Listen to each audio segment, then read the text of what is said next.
France Maghreb 2. À la une du Grand Forum pour ce jeudi 16 janvier, Adama Cissé, boueur pour la société de Richebourg, a été licencié suite à une photo volée postée sur Twitter où on le voit assoupi durant sa journée de travail. L'homme doit-il être réintégré? C'est la question que l'on vous pose et à laquelle vous répondez sur Facebook, France Maghreb 2, sur Twitter, le Grand Forum FM2. Vous nous appellerez dans un instant au 01 40 33 9000 pour en parler avec nous. Céline Bory, journaliste, dans un instant.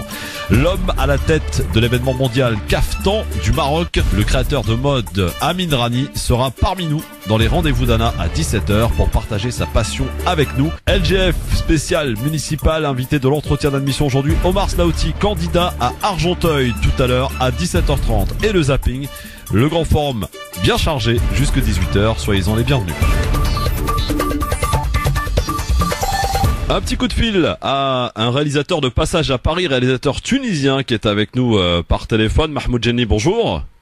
Bonjour. Bonjour et bienvenue sur France Maghreb 2. Je suis ravi de vous accueillir parce que vous avez sorti un dernier film sur le racisme en Tunisie. On va y revenir dans un instant, mais avant toute chose, vous êtes quand même illustré quand même dans ce qu'on peut appeler la résistance. Vous êtes un critique, un réalisateur. D'où vient cet engagement que vous avez envie de mettre au service de cet art? Cet engagement remonte un peu à ma prime jeunesse, quand j'étais l'assistant de René Vautier sur Avoir 20 ans dans les Aurès et d'autres films. Et comme ça, j'ai évolué un tout petit peu les années 70 dans la mouvance du cinéma militant français, quoi. Vous êtes de passage à Paris, disais-je. Le projection de votre dernier film a été reporté à cause évidemment des grèves qui ont lieu en ce moment en France. Mais votre film a déjà été projeté en Tunisie, à Carthage notamment. Oui, il a été sélectionné aux Journées cinématographiques de Carthage qui ont lieu fin octobre, début novembre 2019. Alors, votre dernier film traite du racisme en Tunisie envers la population noire. Pourquoi avoir fait ce film? Vraiment, le racisme anti-noir en Tunisie est-il vraiment présent et préoccupant? Juste, j'apporte une petite précision. Il s'agit d'un racisme tuniso-tunisien. Oui. Envers les Noirs tunisiens. Oui. Qui sont de concitoyens avec qui on partage la patrie, la langue, la civilisation, l'histoire, la géographie. D'accord. Oui. Donc, et c'est ça. Et je suis parti. D'accord. Lui, le film, il se situe dans une thématique un peu large qui s'appelle Douleur et résistance, initiée par Coloquinte sur la torture en Tunisie, indépendante de 56 à 2010, départ de Ben Ali, quoi. Oui. Warda, la passion de la vie, et ce troisième, non oui. En fait, je suis parti de la problématique suivante. La Tunisie, et ça c'est l'histoire qui parle, c'est moi. C'était le premier pays qui a aboli l'esclavage par un décret beylical, c'est-à-dire le bey, c'est l'équivalent du roi chez vous. Oui. Le 23 janvier 1846. Même dans l'éthique et dans la morale musulmane, il y a le prophète Mahomet, il a aboli l'esclavagisme et il a fait de tous ses adeptes, de tous les musulmans, des gens égaux en droit et en devoir. Ouais. Alors, à partir de cette contradiction, comment ça se fait que le Tunisien et que mon pays était au moins parmi les rares pays qui ont des lois qui incriminent le racisme, quel que soit, de couleur ou de religion ou autre. Malgré cette panoplie de lois, soit de morale ou d'éthique ou de législation, on continue à l'être, à avoir des pratiques qui ne sont pas dignes parce qu'on est humain, parce qu'on est tunisien, après tout, entre nous. Et ça existe. Et d'où, justement, vous avez remarqué ce jeu de mots, le non oui. Oui, c'est le titre du film. Il y a une opposition. Si vous posez la question à quelqu'un, êtes-vous raciste? Il vous dit non. Mais petit à petit, il va découvrir lui-même que, oui, c'est vrai. Oui, c'est vrai. Ceci dit que le racisme malheureusement, c'est un fléau universel. Et moi, ce qui m'intéresse, c'est mon pays, c'est mon peuple, c'est mon concitoyen. Mahmoud Jenny, comment a été accueilli justement votre film lorsqu'il a été projeté à Carthage? Est-ce qu'il y a une sorte de gêne justement des Tunisiens vis-à-vis de cette problématique que vous soulevez dans votre film? Moi, je voudrais faire parler tout d'abord le guichet. Les séances réservées ont été à guichet fermé. Oui. Surtout vis-à-vis des jeunes, il n'y a pas de gêne, mais il y a une sorte de stupéfaction et de découverte de soi-même. D'accord. Ah bon, nous avons ça? Ah bon?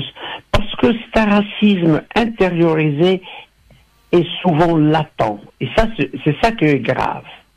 Il est dans notre jargon, d'ailleurs dans toutes les langues. Regardez, si on parle de jeudi noir, on parle de journée noire, on parle de ceci, et on a peur de tout ce qui est noir dans toutes les langues. La langue arabe, le dialecte arabe, regorge de mots rabaissants.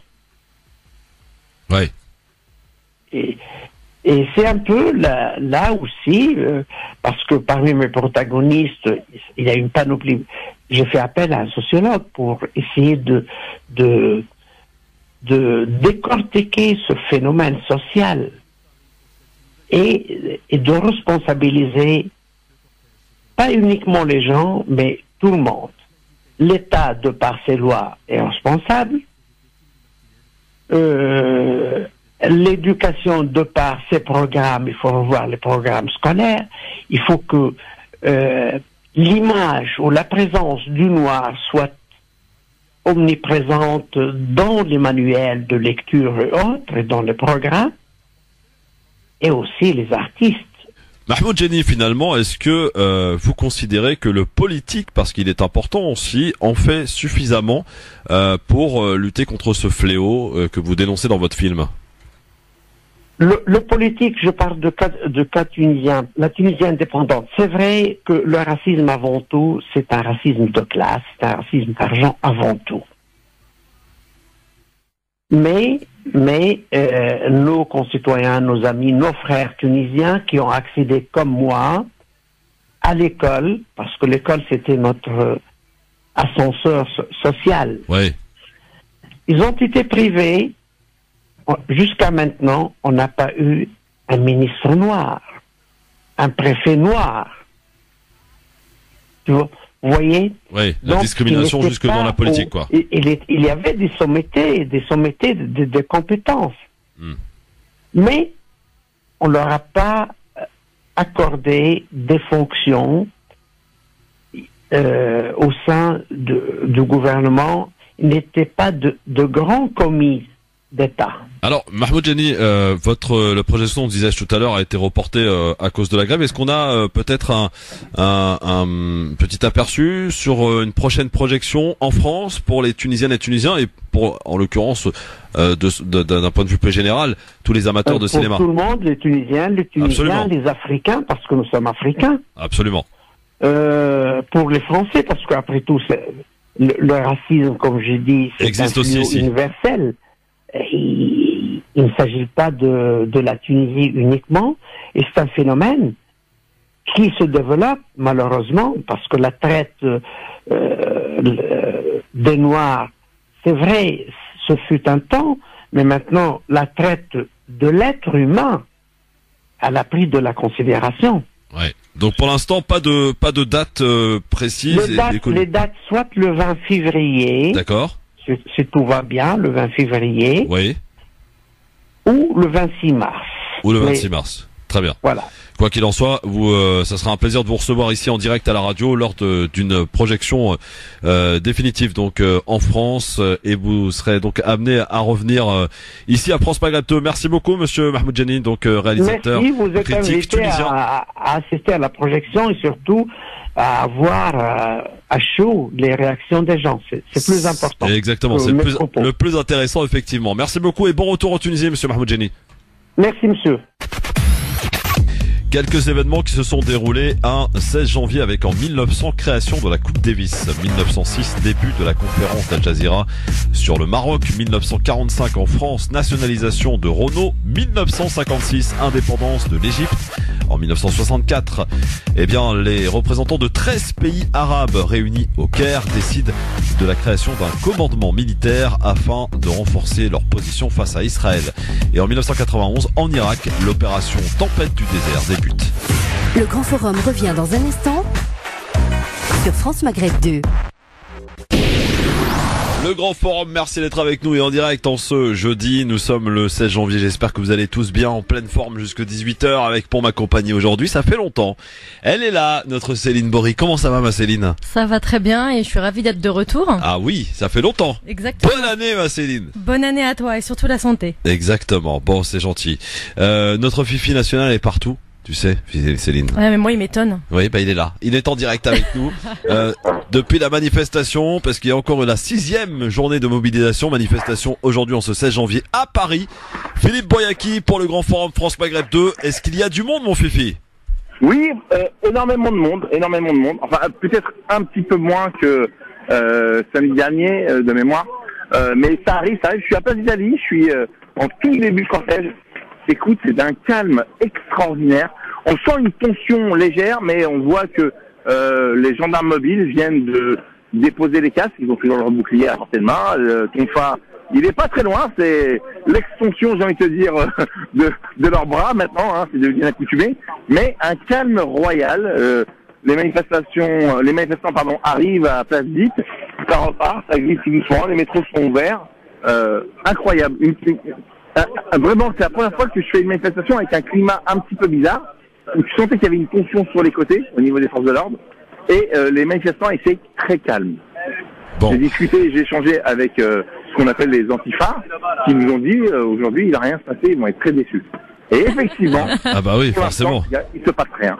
Alors tu nous disais dans les lives qu'on peut suivre d'ailleurs sur la page Christophe le Grand Forum les élucubrations de Philippe Boyaki en direct, un dispositif policier extrêmement présent et important aujourd'hui. Oui, vraiment, honnêtement, tout le long de la manifestation, toutes les rues adjacentes étaient fermées, hermétiques, il était impossible d'en sortir, et parallèlement aux rues qui longeait la manifestation, un dispositif de sécurité aussi hyper impressionnant. C'est-à-dire que si tu arrives à t'infiltrer là-dedans, tu te retrouves dans une touricière. J'ai l'impression qu'il y a pratiquement, je vais exagérer en disant autant de manifestants que de policiers, ou plutôt autant de policiers que de manifestants, mais vraiment un dispositif ultra impressionnant. Et pour l'instant, tu le disais, ils sont plutôt sages, ils sont un peu calmés en matière de répression. Aujourd'hui, oui, aucune occasion n'a été donnée. Il y a eu un petit peu à un moment donné vers le boulevard de l'hôpital, quelques échanges d'œufs et un petit pot de peinture qui a atterri de manière malencontreuse. Mais rien de plus. Et tout le monde est très calme. On a des gens qui sont assis sur la place d'Italie. Vraiment un climat étrange. Peut-être qu'on s'est tellement habitué à des fins de manifestation avec des heures qu'on est tous en attente de dire mais quand est-ce que ça part, quand est-ce que ça commence, et carrément on se retrouve de dire on est déçu que ça arrive pas. Alors que c'est comme Philippe, ça qu'il aurait finir. il veut de l'action, lui. Incroyable. Ouais. Philippe Boyaki, juste dernière question, quelle est la détermination maintenant des manifestants, parce que Édouard Philippe a un peu sifflé la fin de la récréation là. Alors les manifestants se disent oui, Édouard Philippe a voulu siffler sa fin de manifestation et de grève, mais nous on reste déterminés. Alors ils sont déter comme jamais. Alors ils sont conscients que financièrement à un moment donné ça risque d'être asphyxié, mais ils sont surpris de la chaîne de solidarité nationale où des caisses sont organisées assez régulièrement. Ça ne suffira pas bien sûr pour combler la perte, mais d'autres formes d'action vont se mener, et je pense sincèrement que tous ceux qui sont là dans 59 jours, iront voter et par tous les moyens feront battre tous les candidats de la République En Marche, déclarés ou non. Parce que comme tu le sais, le livre orange donné par la République En Marche veut dire que si l'endroit est un petit peu difficile, si on n'est pas sorti en tête dans cette ville, il ne faut pas poser le logo de la République En Marche. Sauf que les manifestants, nous ne sommes pas dupes. Ils ont été repérés bien en amont. Ils sont affichés avec le pouvoir macronien en place. nous irons les sanctionner et nous voterons contre eux. Ceux qui risquent de profiter fortement, et ils en sont bien conscients, au Rassemblement national. Merci mon Philippe, attention et on suit évidemment les lives en direct sur la page Christophe Le Grand Forum tout au long de la manifestation jusque la fin. Philippe Bouriaki, envoyé spécial reporter, voilà, en direct pour Le Grand Forum et France Maghreb 2. S'il y a du nouveau. Voilà, si sinon, bonne émission à si vous. Ça chauffe, tu reviens vers nous. À bientôt. Du lundi au vendredi, de 16h à 19h et pas que. 18h, on s'arrête, il nous fait des heures sup l'autre. Ah, mais il s'arrête jamais, c'est normal. Il s'arrête jamais, notre Philippe, il est partout. C'est hier, Céline, Philippe il me dit je sais pas si je vais y aller, je suis fatigué, tout ça. Mais en fait, c'est de l'adrénaline, tu vois, il peut plus s'en passer. C'est ça, il fait des piquets la nuit, c'est même pas le matin, c'est la nuit, il fait des... Non, mais c'est pas ça. Alors, effectivement, oui, pour être complètement honnête avec vous, oui, il y a cette forme d'adrénaline, d'excitation, mais il y a aussi cette forme de partage d'échange. Alors maintenant, on est identifié, on est très bien identifié, donc les gens nous font des coucous. Beaucoup ont vu nos lives, ils ont vu que on reproduisait vraiment ce qui se passait et sans prendre de parti pris. Et on a un accueil vraiment formidable des manifestants. J'ai rencontré beaucoup d'amis, comme vous savez, j'ai eu d'autres activités avant celle de journaliste reporter. Et on a plaisir à revoir celles et ceux qu'on a loupé la semaine dernière. Et je comprends maintenant l'ambiance des Gilets jaunes lorsqu'ils nous disaient on est une famille au bout de plus d'1 an de retrouvailles, de combats, de luttes, de coups reçus. On a plaisir à voir ses amis et les membres de sa famille. Et on se retrouve dans ce sillon qui est bénéfique pour tout le monde. Bon, à tout à l'heure mon Fifi, t'es un peu notre fil rouge de cette émission. Salut Philippe. À tout à l'heure. Philippe Bouriaki en direct de la manifestation, la 6e manifestation, mobilisation donc aujourd'hui à Paris. Philippe Bouriaki nous disait un petit peu moins de monde, ce qui est bien un peu normal en fait que les fois dernières. Quoi qu'il en soit, les gens restent quand même fortement mobilisés. Le sujet à la une, c'est parti.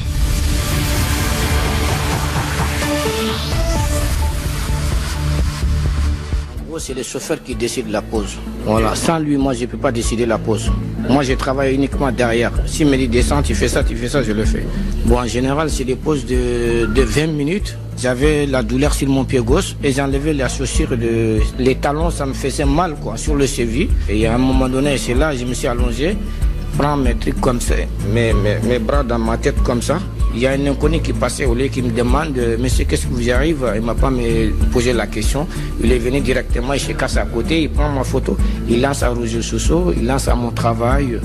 Du coup, moi, je ne suis pas au courant de ces jours-là. Les chauffeurs n'étaient pas au courant. C'est après on nous a convoqués. Qu'est-ce qui se passe le jour que telle date vous avez travaillé? Et bon... Ça c'est votre photo, j'ai dit oui c'est ma photo bien sûr. Et ça m'a fait mal, j'ai perdu mon emploi par rapport à ma famille avec mon bébé pour les faire nourrir. J'ai pas d'emploi, je me trouve j'ai pas d'emploi, ça m'a fait mal au cœur quand j'ai perdu mon emploi. Si vous me prenez comme ça, bon, on vous donne un travail à la mairie de Paris, ça me fera plaisir. Bien sûr, j'aime bien être cette boulot dedans, au fond. Mais j'ai pas fait l'école, je peux pas faire concours. Il s'appelle Adama Cissé, il est à la une de l'actualité, ma chère Céline, amie auditrice, auditeur, parce qu'il a été effectivement photographié, allongé sur le trottoir lors d'une pause, dit-il, photographié par un passant et qui a été posté. Une passante en l'occurrence, et qui a posté cette photo sur Twitter avec ce commentaire, voilà, où on passe nos impôts à payer des gens qui sont en train de dormir.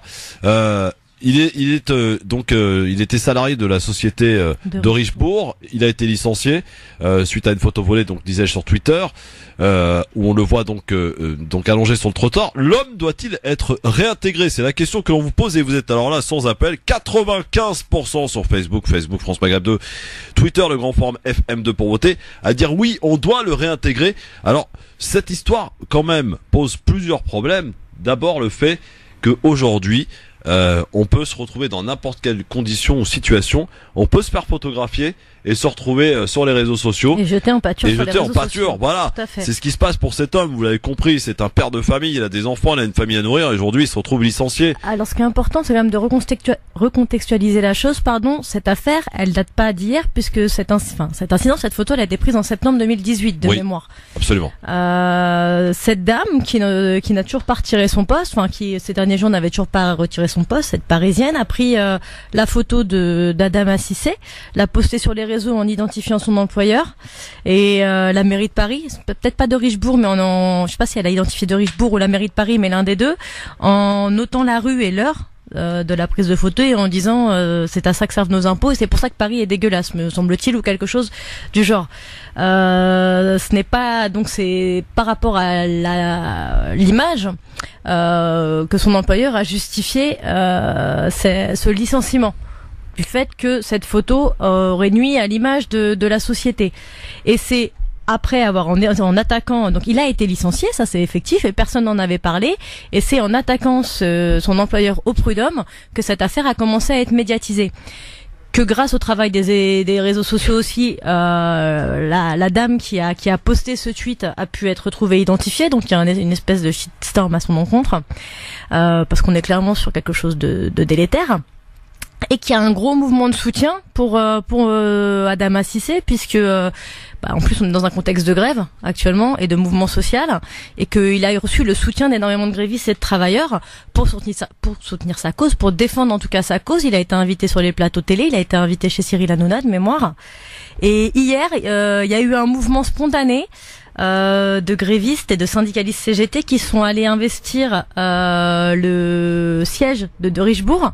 À l'initiative, alors je sais pas si à l'initiative, mais en tout cas il y avait Anas Kazib dans le lot, ouais. Et ils ont réussi donc ils sont arrivés, ils ont vraiment investi les lieux, ils ont réussi en mettant la pression à obtenir une discussion avec l'employeur, et monsieur Adama Cissé devrait avoir un entretien très prochainement. C'est en tout cas ce qui s'est dit sur les réseaux sociaux. La question est toute simple. Doit-on réintégrer cet homme? Donc doit-il être réintégré? C'est la question que l'on vous pose au 01 40 33 9000 sur Facebook, France Maghreb 2, sur Twitter, le grand forum FM2, et au-delà de cette question, évidemment, les questions qui se posent de l'image.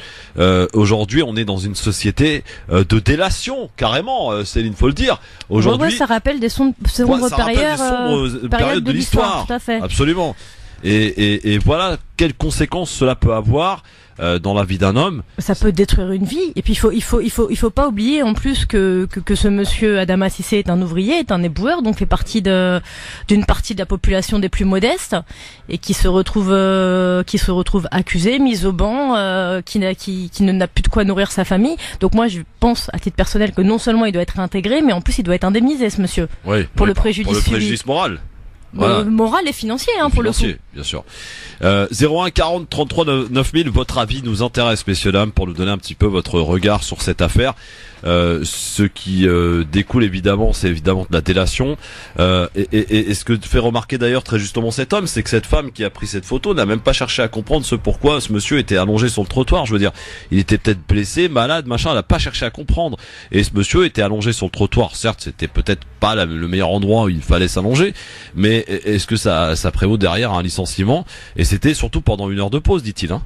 Céline. Oui, c'est la justification et les arguments que tiennent son avocat, à savoir que c'était son chef, puisque lui, Adama Cissé, si j'ai bien compris dans une vidéo, dit qu'il n'a pas le permis, donc c'est le conducteur du camion déboueur qui lui donne l'autorisation de prendre une pause, et comme il avait des douleurs à la cheville, et qu'il dit, d'ailleurs il en parle dans son interview, il dit qu'il avait eu un arrêt de travail, ou en tout cas un certificat du médecin antérieur justifiant de cette douleur, il enlève ses chaussures, et son patron lui dit mets-toi en pause, et il enlève ses chaussures parce qu'il a mal, et il s'allonge. Donc oui, il y a un vrai aspect délétère, et puis il y a un licenciement qui me paraît peut-être abusif aussi sur cela. Et encore une fois, c'est un ouvrier, c'est un éboueur, et c'est une des franges les plus fragiles de la population. Beaucoup de gens se sont amusés sur les réseaux sociaux à comparer l'histoire, la photo d'Adama Cissé qui dormait sur un trottoir avec des députés à l'Assemblée qui s'endorment pendant. Eux, ils sont pas licenciés. Et qui ne sont pas licenciés, tout à fait. Ouais. Donc la comparaison a été faite, sur beaucoup sur les réseaux sociaux. Sur ce fait, sur le fait qu'on avait beaucoup de photos. Effectivement, c'est une très bonne comparaison. Si on devait effectivement, en plus eux ils sont filmés, eux sont filmés, eux s'endorment ou eux sont absents. Ouais, eux sont absents, ou on les voit en train de s'endormir, surtout au Sénat, mais bon, c'est peut-être dû à l'âge avancé des sénateurs et sénatrices. Je ne sais pas, mais quoi qu'il en soit, c'est vrai qu'on les voit franchement régulièrement dormir, parce qu'ils ont des séances de nuit aussi de temps en temps, et puis peut-être ils arrivent plus à suivre, ou ça les intéresse pas, je ne sais pas. En tout cas, quoi qu'il en soit, on les voit fois pour quelques-uns d'entre eux dormir. Ce monsieur, il fait un boulot absolument difficile, hein. Les boueurs, c'est quand même pas le boulot le plus facile. C'est clair. En termes de pénibilité, il y a mieux. Il y a mieux, voilà, absolument. Et ce monsieur, voilà, était, dit-il, blessé. Il avait mal à la jambe. Il s'est allongé sur le trottoir.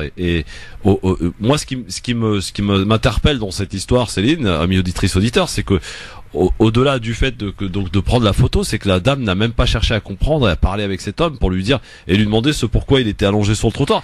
Tu vois, en fait, on s'habitue aujourd'hui à cela. Quand on voit quelqu'un allongé sur le trottoir, ça nous choque même plus, quoi. Ça devient quasi normal. Oui, et puis on est dans une génération buzz, dans une génération instantanée. On va filmer, on va prendre en photo tout et n'importe quoi sans forcément se poser la question des conséquences qui s'en suivent. Et moi, ce qui me choque le plus, c'est-à-dire que cette dame prend une photo à un moment T sans chercher à comprendre. Donc déjà, pour moi, c'est pas légitime. Mais au-delà de ça, il me semble, je voudrais pas dire de bêtises à vérifier, mais il me semble que de Richebourg lui a répondu et lui a dit qu'ils allaient faire le nécessaire. Il me semble qu'elle a été mise au courant que cet homme allait être sanctionné, en tout cas licencié, et qu'elle ne retire pas son poste. Je veux dire, à un moment donné, en tant humainement parlant, tu te dis, ok, j'ai dénoncé quelque chose, mais cette personne risque de perdre son boulot, et tu laisses ce tweet. Il y a quelque chose d'assez dérangeant. Donc, est-ce qu'il y a pas, est-ce qu'il y a pas aussi une notion de racisme aussi? Je sais pas, je pose la question. Dans cette photo, dans ce post, dans cette délation, je ne sais pas. Vos commentaires, en tout cas, 01 40 33 9000, il y en a pas mal d'ailleurs du côté de Facebook, la page Le Grand Forum, Christophe Le Grand Forum, France Maghreb 2 pour voter et répondre à cette question. Est-ce que cet homme doit-il être réintégré? Vous laissez vos commentaires, vous nous appelez si vous le souhaitez, 01 40 33 9000. Vos avis nous intéressent évidemment sur ce sujet, en direct à la radio. Allô, bonjour, qui est avec nous? Oui, bonjour, Sabrina. Bonjour, Sabrina, vous nous appelez d'où, chère Sabrina? Bonjour Sabrina. De Paris. De Paris, soyez la bienvenue. Vous faites quoi dans la vie, Sabrina? Je travaille dans la banque. Ah, bon, très bien. C'est pas grave, Sabrina. Ça arrive. Hein. Sabrina, cette affaire, est-ce que cet homme, en l'occurrence Adama Cissé, doit être réintégré selon vous? Mais complètement. Moi, j'ai été choquée déjà d'une part, effectivement, la délation. Ouais. Après, le fait de parler des réseaux sociaux, on peut pas condamner les réseaux sociaux et en même temps, sans les réseaux sociaux, on n'aurait pas entendu parler de ce pauvre petit monsieur. Tout à fait. C'est vrai. C'est-à-dire que les gens ne se seraient pas mobilisés pour demander sa réintégration.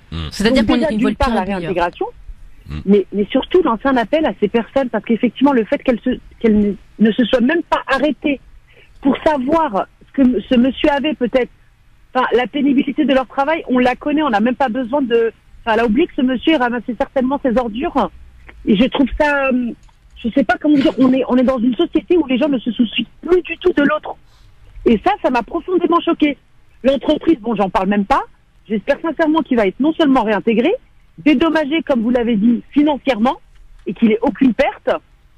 Et j'aimerais aussi que cette dame s'excuse. Qu'elle s'excuse publiquement pour son geste. Je dis pas qu'aujourd'hui, on n'a pas le droit de dénoncer sur les réseaux sociaux. Mais dénoncer comme ça, sans savoir, une image, elle veut dire tellement de choses. Donc j'ai trouvé ça très très choquant. Moi, ça m'a beaucoup choqué. En fait, ce que je retiens de votre commentaire, c'est que les réseaux sociaux, c'est bien, mais c'est l'usage qu'on peut en faire et qui peuvent avoir des conséquences terribles parfois. Mais oui, on doit se limiter. Comme lorsque, pas que sur cette publication, il y a des publications parfois, ce qu'on appelle maintenant les fake news. Et oui, personnellement, par exemple, je vais pas m'amuser à partager un article si j'ai pas vérifié les sources. Une information ne se partage pas comme ça. Je pense qu'il y a des gens qui sont spécialisés, qui mènent des enquêtes avant de publier quoi que ce soit. Bon, après, tous n'ont pas la même expertise. Hein. Moi, je suis plutôt pro Mediapart qu'autre chose. Ouais. Mais un minimum, quoi. Je pense que nous, à tout à chacun, on devrait quand même se poser la question avant de partager une information comme celle-ci, par exemple. Et elle aurait dû, dans un premier temps, s'arrêter et demander à ce monsieur s'il n'avait pas besoin d'aide. Que ce soit sur son temps de pause ou non, pour moi. Hein. Il y a quelque chose. Pardon. Oui, allez-y, je vous en prie. Il y a quelque chose aussi qui moi m'a interpellé. Cette dame dans son poste, donc moi en prenant la photo en commentaire a dit c'est pour ça que Paris est dégueulasse. Non, c'est pas parce que les éboueurs ne font pas bien leur travail, c'est aussi parce que les gens, parce que les personnes ne sont pas responsables et jettent leurs déchets n'importe où et n'importe comment. Donc c'est une sorte de déresponsabilisation. Enfin, ce genre de propos, moi, me fait penser que cette dame pense que les éboueurs et les agents d'entretien sont là pour ramasser Ça ramassait leur saleté et voilà, exactement. Il y a quand même un profil de dominant, pardon. De dominant oui, sur, vrai sur ce propos. J'ai entendu quand vous souleviez la possibilité, l'éventualité d'un propos raciste. Moi, je vais pas aller là, sur ce terrain-là. Je sais même pas, si c'est courant dans notre société, hein, c'est courant. Mais encore une fois, moi, sans preuve, j'ai du mal à aller sur ce type d'allégation.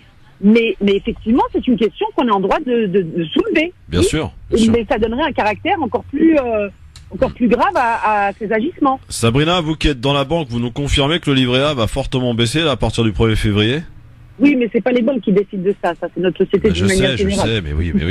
Bon, déjà, on était à 0,75, c'était pas non plus transcendant. 0,5. Ça fait longtemps que c'est plus rentable, le livret A. Là, il faut plus conseiller aux gens de prendre des livrets A. Sabrina, faut arrêter, hein, avec cette arnaque. Il y en a plus beaucoup qui le prennent. Il y en a plus beaucoup qui le prennent quand même. Ouais, mais d'ailleurs, quel est l'avantage du livret A? Aucun? Ça dépend. Pour les petits épargnants, ça peut être une solution. Bon. Ouais, bon, très bien. Et vous vendez quoi? Vous vendez vous vendez quoi? Des produits? Vous vendez quoi exactement? Vous êtes conseillère? Des services et des produits, les deux. Merci beaucoup Sabrina, en tout cas merci de votre appel et à très bientôt. Merci Sabrina. Merci Sabrina. 01 40 33 9000 évidemment pour nous appeler en direct sur France Maghreb 2 dans le grand forum pour nous donner votre avis sur le sujet comme vient de le faire Sabrina qui trouve ça un peu pour faire simple dégueulasse évidemment la méthode. Un autre appel par ici, bonjour. Oui, bonjour. Bonjour madame, quel est votre prénom? Allô? Oui, bonjour madame, quel est votre prénom? Anna. Pardon, vous n'avez pas entendu? Anna. Ah, très bien. Bonjour. Bonjour. Anna Guézard-Boicas qui arrive dans quelques instants. Vous avez le même prénom qu'Anna. Vous êtes où, Anna? Dans quelle ville? On est basé dans le 45, dans une petite ville qui s'appelle Pithiviers. Ah bah je connais très bien. Vous êtes loin. Vous savez que je suis né à Montargis. Ah bah voilà. Vous avez croisé Quentin de Montargis? C'est moi. Encore. Pithiviers. Alors là, franchement, bon, fallait le faire. Anna, vous faites quoi dans la vie, Anna? Je suis étudiante en droit du travail. Ah bah très bien, alors en droit du travail, parfait. Alors cette affaire doit certainement résonner dans votre cursus. Alors tout simplement, moi ce que je comprends pas, que déjà le licenciement lui-même est plus qu'abusif, parce que si vous voulez, ils sont basés sur un fait, sur les réseaux sociaux, la personne qui a mis la photo doit être punie par la loi parce qu'on peut pas photographier les gens à leur insu et les mettre sur les réseaux sociaux. Ça veut dire que le monsieur doit porter plainte pour délation ainsi pour prise de photos à son insu. Ça c'est la première des choses. Une entreprise n'a pas le droit, mais quand je dis n'a pas le droit strictement par le code du travail, de licencier sur des faits des réseaux sociaux, parce que pour la simple raison, dans notre cher pays, on n'a pas encore mis les mesures en place pour pouvoir stopper, je veux dire, ce phénomène qui nous dépasse tous, parce que ça ruine la vie des gens. Clairement, là, on est en train de jouer avec la vie de quelqu'un, d'après ce que je fais comprendre, le monsieur a un enfant en France, 4 à l'étranger. Ça veut dire, voilà. Et la troisième chose que je voudrais soulever, c'est-à-dire que la personne ait pu être en accident de travail et à aucun moment ça alerte ces personnes, parce que bon, la douleur qu'elle avait au niveau de sa cheville, qui a été reconnue par un médecin de travail, qui a été reconnu par un médecin, et que l'entreprise avait déjà un certificat médical qui a été transmis. Alors moi j'avais cru comprendre, mais arrêtez-moi si je me trompe, qu'il avait été en arrêt de travail et qu'il venait de reprendre. J'ai cru comprendre que c'était ça. Exactement, mais ça veut dire qu'il y avait déjà des antécédents médicaux. Tout à fait. Suite à ce qui s'est passé. Ça veut dire que la personne, d'après ce qu'elle dit encore une fois, les dires de ce monsieur, et il avait une douleur au niveau de sa cheville, et à aucun moment on a soulevé un accident de travail, à aucun moment on a soulevé quoi que ce soit. On a pris des mesures disciplinaires qui n'ont pas lieu d'être pour un licenciement abusif. Moi, cette histoire devant un prud'homme, un juge il va gentiment rigoler parce que c'est un licenciement abusif, et puis le monsieur il est en droit de les attaquer bien comme il faut, que ça soit l'entreprise de Richebourg ou que ça soit la personne qui a pris la photo, parce que... Ah oui, la personne qui a pris la photo risque aussi les choses, d'accord, très bien. Bah voilà. Oui, c'est très bien. C'est-à-dire que la personne, elle a pris la photo, sans demander l'autorisation d'image, ce qu'on appelle l'autorisation d'image. Maintenant, aujourd'hui, pour photographier qui que ce soit, vous êtes obligé de faire signer la personne une autorisation. Alors là, c'est des dommages et intérêts, et la personne, elle a intérêt que ce soit d'un cadre raciste ou d'un cadre dominant ou ce qu'on veut, la personne aujourd'hui elle risque gros par rapport à son acte. Alors moi j'ai une question justement par rapport à cette notion de droit du travail. Rapide, pardon. Vous parlez, on a évoqué le risque d'image qui serait l'argument donné par De Richebourg pour avoir licencié Adama Cissé. Vous nous dites qu'ils n'ont pas le droit, qu'ils ne peuvent pas utiliser cette image, que ça peut pas être un motif. Non, je vais vous dire pourquoi. Pour la Anna, tu bouges pas s'il te plaît, on se débarrasse de la pub, hein, vite fait, et tu finis ton explication et la réponse à la question de Céline Bory à suivre dans un instant. Les rendez-vous d'Anna, oui, le jeudi aussi, c'est à n'importe quel moment les rendez-vous d'Anna, avec un invité de renom. On va parler avec un designer. À tout de suite. Le LGF, le Grand Forum, merci d'être avec nous avec Céline Bory pour m'accompagner. On parle de cette affaire Adama Cissé qui a été licencié par la société de Richebourg suite à une photo qui a été postée sur Twitter et une photo sur laquelle on voyait donc Adama Cissé allongé sur le trottoir pieds nus se reposer durant une pause parce qu'il avait une souffrance donc à cette cheville, et cette dame a posté cette photo avec ce commentaire suivant: voilà à quoi sert notre argent à payer des gens qui s'allongent sur un trottoir. Ça a pris beaucoup d'ampleur, d'où la question du jour: doit-il être réintégré? Il y a des discussions en cours en ce moment, et vous êtes sans appel évidemment, 95% à dire oui, il doit être absolument réintégré. Sur Facebook pour voter France Maghreb 2, sur Twitter le Grand Forum FM2, et en nous appelant d'ailleurs on est avec Anna, perdue dans la campagne du 45 du côté de Pithiviers. Alors Anna qui est étudiante en droit, il n'y a pas de faculté Orléans. Ah c'est Orléans, d'accord. Il y a Orléans, Ouais, c'est vrai, Orléans. Céline posait ta question. C'était quoi ta question, Céline? C'était de savoir en fait. Anna disait que le motif de licenciement lié à cette photo était illégal, semble-t-il. C'était pas un motif valable pour l'employeur. Donc on parle souvent du risque d'image dans les entreprises. Alors le risque d'image, si je peux me permettre, Céline. Aujourd'hui, vous avez beaucoup d'entreprises qui distribuent des goodies avec leur logo dedans, d'accord? Moi, je vous prends un exemple, les agences d'intérim, et souvent ils donnent à leurs intérimaires des gilets avec les logos bien ancrés dedans. Ça veut dire que demain un intérimaire prend une veste de XY raison, en parlant de Richebourg parce qu'ils ont une agence, s'allonge sur un herbe ou peu importe, c'est une connerie, une bêtise. On va faire comment? C'est l'image de l'entreprise. Oui, mais en même temps, dans un autre contexte, il y a eu la polémique sur le slip français où des employés ont fait des blackface et l'ont posté sur les réseaux sociaux, et où certains demandent leur licenciement. Donc, est-ce que c'est légal ou pas? Est-ce que la société... Mais bien sûr que non. D'accord, ok. L'entreprise, ce qu'ils sont en train de faire, tout simplement, c'est déduire, mais vraiment leur image au plus bas.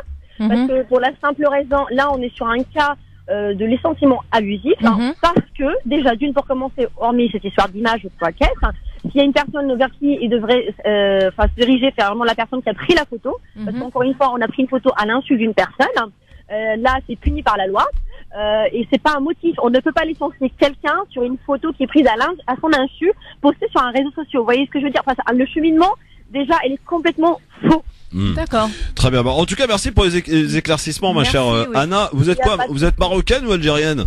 Je suis marocaine. Ah bah très bien. Alors restez à l'écoute parce qu'on va parler avec un designer de caftan marocain. Ça vous intéresse, vous, Anna? Ah bah avec plaisir. Ah bah voilà. Marocain, c'est les plus beaux caftans du monde, c'est les plus belles robes du monde. Ah bon? Ah bah écoutez. Doit pas y avoir beaucoup de caftans marocains du côté de Pithiviers. Je dis ça, je dis rien, mais bon. Si. Quoi? Il y a des Marocains du côté de Pithiviers. Ah bon? Il y a des Marocains du côté de Pithiviers, il y en a pas mal. Ah bon, d'accord. Il y a plus de Marocains que d'Algériens, je pense d'ailleurs. Ils sont partis se cacher dans le 45, les Marocains. Voilà, c'est ça. Ouais, voilà, on est fiché 45. Faut pas qu'on mette des tenues, sinon on va être tous licenciés alors. Non mais ça se passe. Moi pas parce que je dis ce que je pense. Ça se passe bien, Anna, franchement, dans les campagnes, tout ça va avec la France profonde, tout ça. Dans les campagnes c'est calme, mais j'ai envie de vous dire c'est là où il se passe plus de choses. Ah bon? Ah bah bien sûr. Il se passe des choses. Ah bah bien sûr, dans les campagnes, vous rencontrez des personnes qui sont encore dans leur campagne d'ailleurs, et du coup vous sortez un peu de l'ordinaire, bah forcément vous choquez tout le monde, et puis il y a plus de meurtres dans les campagnes. C'est là où il y a tous les serial killers, faut pas l'oublier. Ah ouais, bah je suis bien content d'habiter la ville, moi alors. Bah écoutez, vous avez bien raison. Voilà. Merci Anna, en tout cas, restez fidèles à France Maghreb 2, le Grand Forum. Merci Anna. Merci. Au revoir, à bientôt. Voilà, en tout cas, vous continuez de voter sur Facebook France Maghreb 2, sur Twitter le Grand Forum FM2 pour répondre à cette question du jour, cette affaire qu'on va suivre de près. qui devrait peut-être aboutir par une réintégration de cet homme, Adama Cissé, dans la société de Richebourg qui donc, vous le savez, l'a licencié. Allez, c'est parti messieurs, dames. On est jeudi, nous sommes le 16 janvier et c'est un jour inhabituel, mais les rendez-vous d'Anna peuvent débarquer à n'importe quel moment. Et j'aime bien quand je suis à l'heure, il est 17h pile, c'est donc parti pour les rendez-vous d'Anna sur France Maghreb 2. Le Grand Forum vous présente chaque lundi à 17h les rendez-vous d'Anna. Eh oui, le jingle c'est le lundi, mais non, aujourd'hui c'est jeudi, tout va bien. Anna Guézard-Boicaz, bonjour. Bonjour Christophe, bonjour mesdames et messieurs. Bonjour Anna, alors aujourd'hui tu n'es, comme d'habitude, pas venue seule. Heureusement, mon invité aujourd'hui est un grand nom dans la mode. Moi je le qualifie du roi du kaftan. Il s'agit de monsieur Emin Mrani, créateur de mode d'origine marocaine, basé à Rabat, donc il nous vient directement du Maroc. C'est pour ça qu'on a eu un peu de soleil aujourd'hui à Paris. Ah, d'accord, j'ai compris. C'est aussi l'organisateur de l'événement mondialement connu Kaftan du Maroc, qui a lieu chaque année en Russie, à Dubaï, à Londres, ici à Paris, à l'hôtel Georges V, pour ceux qui... Oui, on connaît. Voilà. Ouais. Et aujourd'hui, on va découvrir ensemble son univers fermé et sélect de la haute couture. Bonjour, monsieur Mrani. Bonjour et merci pour l'invitation. C'est un honneur d'être là. Marhaba bik. C'est moi qui vous remercie d'avoir accepté mon invitation. Merci beaucoup. C'est un honneur pour moi de vous interviewer aujourd'hui. Je suis une grande fan de kaftan et j'ai énormément de questions à vous poser. Voilà. À Christophe. Eh ben on y va alors. On va découvrir cet univers que Céline et moi connaissons peu hein, d'ailleurs. Qu'est-ce que t'en sais que je ne connais pas? Parle pour toi. Oui voilà, pardon. Alors monsieur Mrani, vous n'avez pas cherché votre métier vous, hein. C'est le métier qui vous a choisi. Vous avez toujours baigné dans la mode, les parents, tantes, cousins, cousines.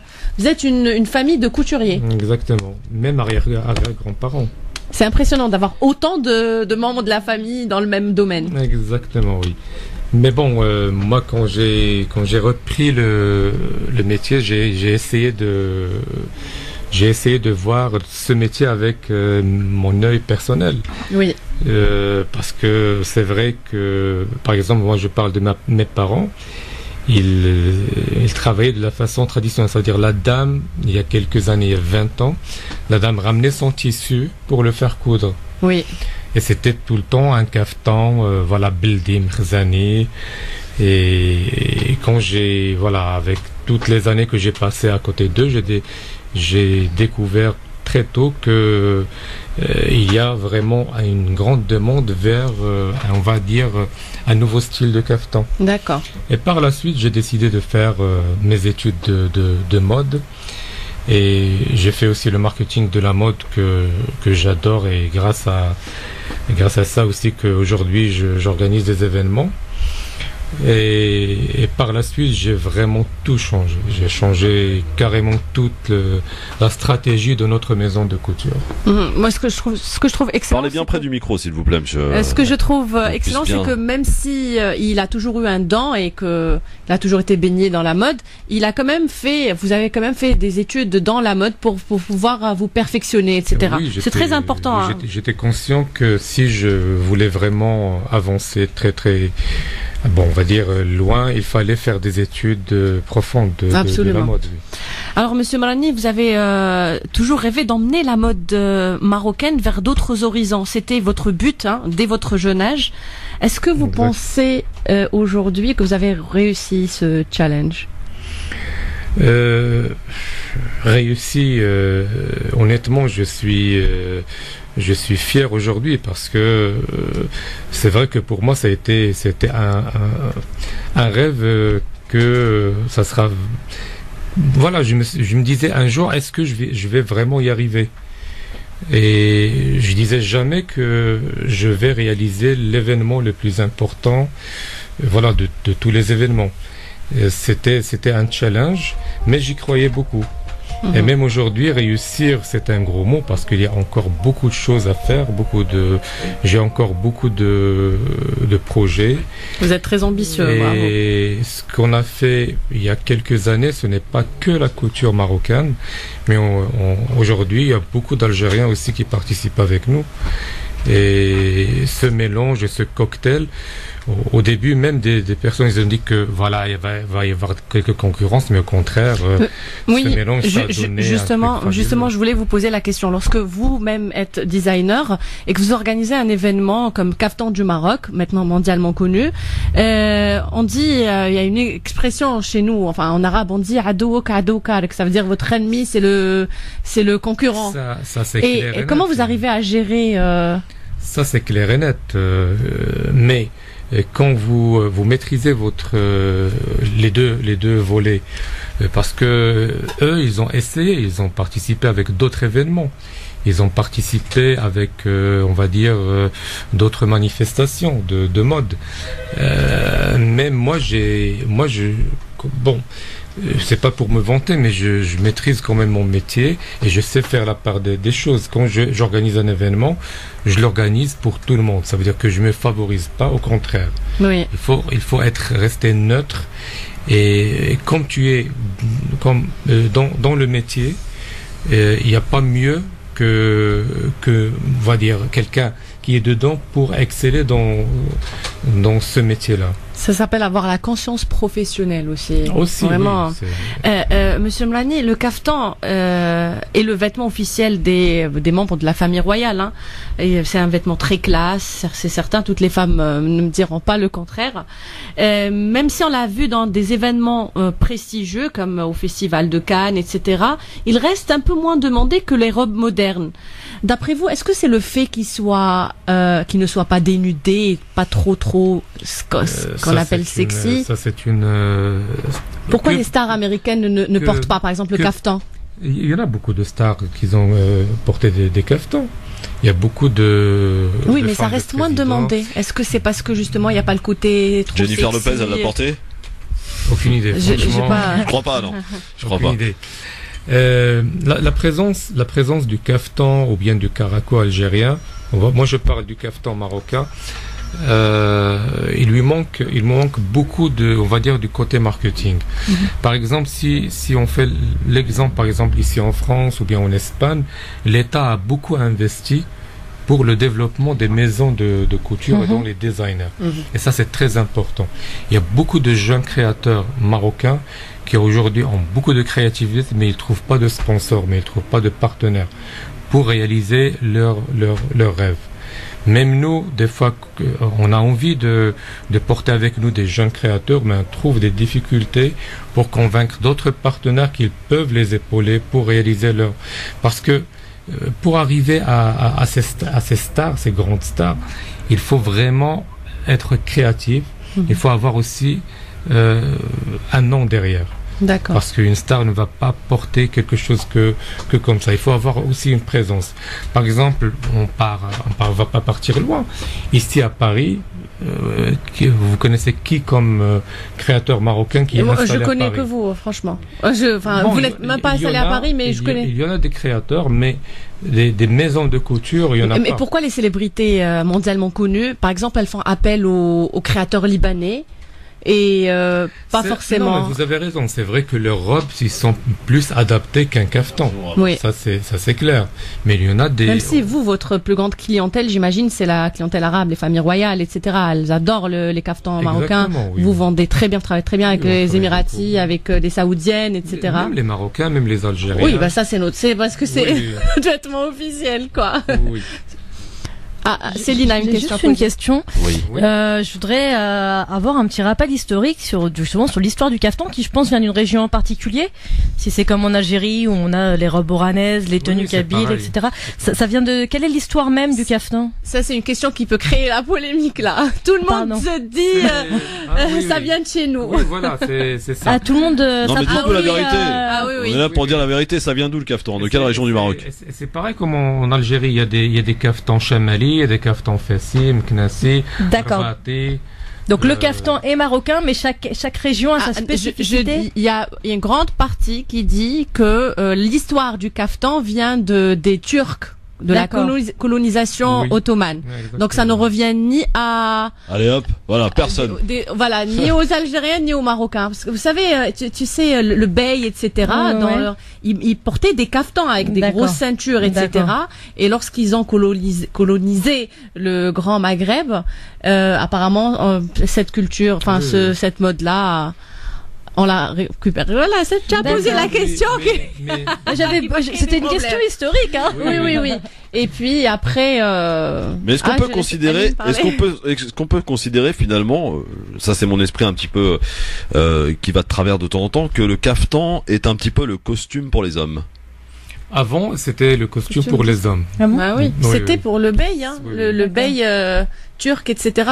Oui. Les hommes influents, les hommes du même gouvernement la ceinture, c'était porté par les hommes. Sur les caftans avant. Et maintenant, dans des musées, par exemple à Topkapi à Istanbul, on retrouve le vêtement, voilà, le caftan du bey, il est exposé et on réalise vraiment qu'il y a une énorme ressemblance. Oui. Que maintenant le caftan, absolument, le caftan qu'on porte aujourd'hui descend de. Aujourd'hui, le succès du caftan, moi personnellement, je le vois par rapport à l'excellence des designers qui ont excellé dans le caftan. Aujourd'hui, encore, on voit qu'il y a des designers algériens qui excellent encore dans le caraco.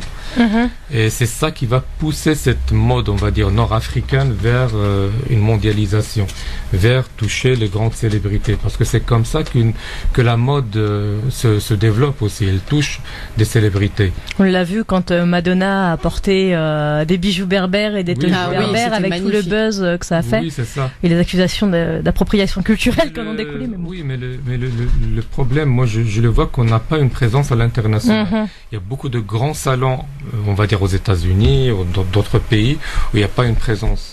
Justement, c'est votre idée. C'est par là que vous avez créé le caftan du Maroc.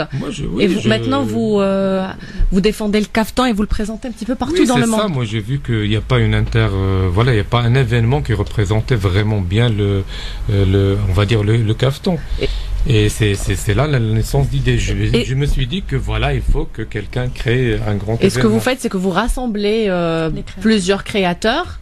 Et vous les emmenez un petit peu exposer leurs articles, leurs caftans en Russie, aux États-Unis. On peut savoir où est-ce que vous avez... Là, on a plus une présence, on va dire, aux Émirats Arabes Unis, ici en France, au niveau des événements. Et c'est vrai que on réalise des événements aux États-Unis, Londres, en Europe, par exemple, Bruxelles, Amsterdam, Vienne. Mais certes que Paris, ça reste un cachet unique. Et vous avez une préférence pour le Georges V, hein, ici à Paris, parce que chaque année vous le faites au même endroit. Vous savez que des fois il y a le feeling qui passe. Il y a aussi le côté professionnel. C'est une équipe extraordinaire. Qui nous facilite aussi le travail. Il faut savoir que le Georges V, c'est une clientèle du golf aussi qui séjourne au Georges V. Absolument. Et ça aussi, c'est intéressant. Ah, ça se voit que vous avez fait des études de marketing. Ça aussi, c'est intéressant. Nous, quand on réalise un événement, moi personnellement, j'étudie tout l'événement. Quand je le réalise à Abu Dhabi, il faut toucher vraiment la crème de la crème. Dubaï ou bien Paris. Oui, Monsieur Mrani, pour avoir assisté, moi, à votre événement l'année passée, le caftan du Maroc, je rappelle, c'est un événement magnifique, grandiose, que ce soit la décoration, même les présentations. Je me souviens, l'actrice, elle a plusieurs talents, Leila Hedioui avait défilé, etc. Et j'avais remarqué que vous n'aviez pas uniquement une clientèle arabe. C'est-à-dire, il y avait beaucoup d'étrangers, des Européens, etc., qui étaient subjugués par les créations. On reçoit beaucoup d'Européens, des créateurs aussi, qui viennent pour s'inspirer. Oui. Pour s'inspirer des broderies, des couleurs, des coupes. Il y a beaucoup de créativité. Justement, le caftan marocain a été repris, on va dire, enfin le caftan, le caftan marocain par habitude, mais le caftan a été repris par les grands créateurs du monde entier. Je peux citer Roberto Cavalli qui en a fait une collection, il y a Yves Saint Laurent, etc. Plusieurs. Voilà. Est-ce que vous, autant que créateur, est-ce que c'est une fierté pour vous ou vous estimez que on vous vole votre héritage Non, c'est une fierté parce que quand on s'inspire de de votre culture, ça veut dire que vous avez une culture. Que vous avez réussi. Quand je voyage et je vois qu'il y a que les plus grands palaces dans de grandes capitales, qu'il y a un coin marocain, qu'il y a un restaurant marocain, c'est une fierté. Ah, il y a des restaurants marocains partout. C'est pour notre plus grand plaisir. Oui, il y a de grands palaces où il y a des... Est-ce qu'on peut considérer que Paris est la capitale de la mode? Oui. Oui. Ça, c'est incontestable? C'est incontestable. Pour moi, c'est sûr et certain. J'ai fait le tour et c'est vrai que Paris reste Paris.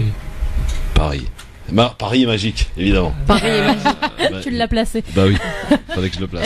Monsieur Mrani. Et il faut savoir que ce n'est pas par hasard que, c'est pas par hasard que Paris c'est la première aussi capitale touristique.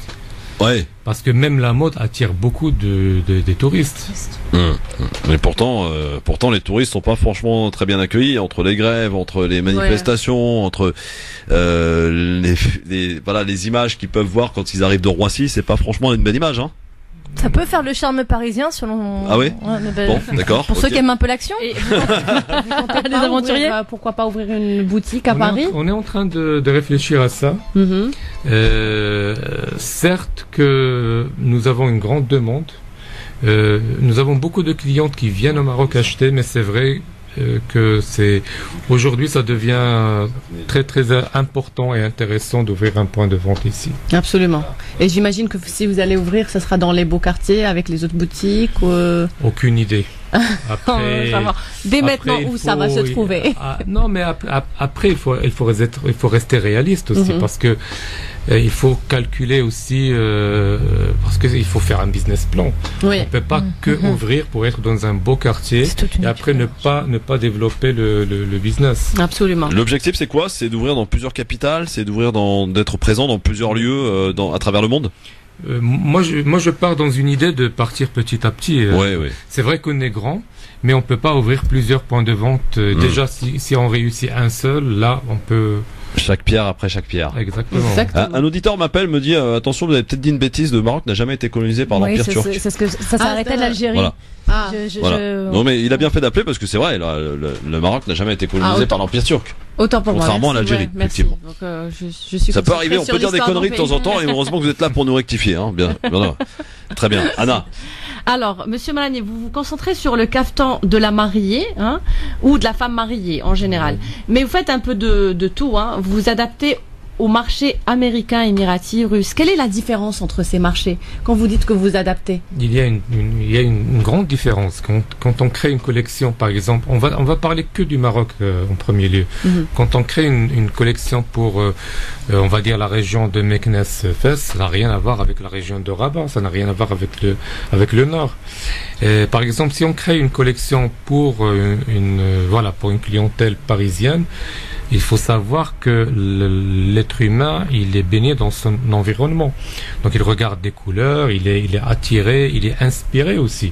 Donc il faut lui apporter un caftan qui l'inspire, qui est adapté à les choses qu'il voit de tous les jours. Et aussi en termes de matière, par exemple, quand on crée une collection pour les Émirats, il fait chaud, donc il faut que les matières suivent, qu'elles soient respirantes. Et même la culture là-bas, par exemple, ils n'aiment pas les caftans lourdes. Ils aiment la légèreté, mais avec une grande qualité de travail. Contrairement au Caracois algérien. Et il y a beaucoup. On entend aussi parler des caftans sertis de pierres précieuses. Je sais qu'il y a quelques clientes qui font cette demande. Est-ce que par exemple vous faites ça? Vous savez, pour moi, c'est impossible d'avoir un stock de pierres précieuses. Ça coûte extrêmement cher. C'est rare. Vous avez les pavés parisiens aussi qui sont pas mal. Ils sont partout d'ailleurs. Voilà. Mais c'est des demandes qui ne sont pas que nous on reçoit pas chaque jour. Par exemple, il y a une cliente qui vient, qu'elle a déjà ses pierres et nous on lui adapte ses pierres pour son caftan. Et elle va partir chez la joaillerie pour lui faire pour sa parure par exemple. Donc mais ça existe en tout cas. Oui, ça existe. Oui. Ça existe, il y a des femmes qui font ça. Et il y a des créateurs aussi qui font qui clôturent leur défilé de mode avec des pièces des masterpieces.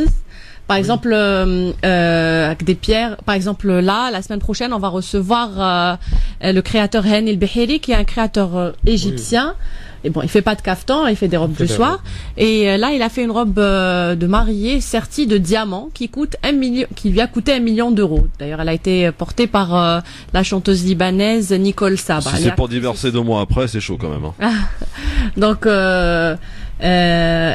vous pensez quoi par exemple, des créateurs qui mettent un petit peu le paquet pour clôturer leurs événements? Est-ce que c'est un coup de pub? Est-ce que ça vaut le coup? C'est pour vous, comment? Ça vaut le coup, oui, bien sûr, ça vaut le coup. Mais bon, après, il faut voir qu'est-ce qu'il y a derrière. C'est-à-dire quand on crée une pièce à 1 million d'euros, qu'est-ce qu'elle va me rapporter après? Ouais. C'est intéressant parce que ça va rapporter. Même si cette pièce, il va la laisser, mais ça va lui faire il va lui faire un plus pour toute sa collection. On conclut cet entretien dans un instant sur France Maghreb 2 avec Anna Guézard-Bouakaz dans les rendez-vous d'Anna, et son invité, c'est un designer marocain pour nous présenter les caftans marocains en direct sur France Maghreb 2. À tout de suite. France Maghreb 2, France Maghreb 2. Le grand forum avec en plein cœur des rendez-vous d'Anna sur France Maghreb 2. Anna Guézard-Bouakaz et son invité, designer marocain, pour nous présenter les caftans du Maroc. Pour une dernière question et avant notre petit portrait chinois que j'aime beaucoup. Pour te faire plaisir, le portrait chinois. Absolument. Monsieur Mrani, on a remarqué que le caftan s'est tellement modernisé que on le voit les jeunes filles les femmes le mettent avec des jeans. Ça c'est le Moroccan Touch. D'accord. Est-ce que vous pouvez nous en parler? D'accord. C'est Moroccan Touch, hein? Moroccan Touch, vous venez de m'apprendre quelque chose. Oui, voilà, ce n'est pas nouveau. C'est des bombers, des vestes, même des t-shirts avec un travail marocain. Ah. Et là, ça fait fureur maintenant. Il y en a beaucoup de créateurs qui s'y mettent. Oui, j'ai vu beaucoup de femmes porter ça et j'ai trouvé ça magnifique. C'est facile à porter, c'est facile à transporter, à nettoyer tout. C'est facile, pas comme un caftan. Et c'est à la portée de tout le monde. C'est magnifique, franchement, c'est magnifique. Vous avez bien fait d'innover dans ça. Hein. Mais où est-ce qu'on peut trouver ça, par exemple? C'est dans les boutiques de prêt-à-porter ou c'est votre deuxième question. Il n'y a pas une présence à l'international des créateurs marocains. Par exemple, au Maroc, on retrouve ça dans les boutiques. Même Internet, il n'y en a pas.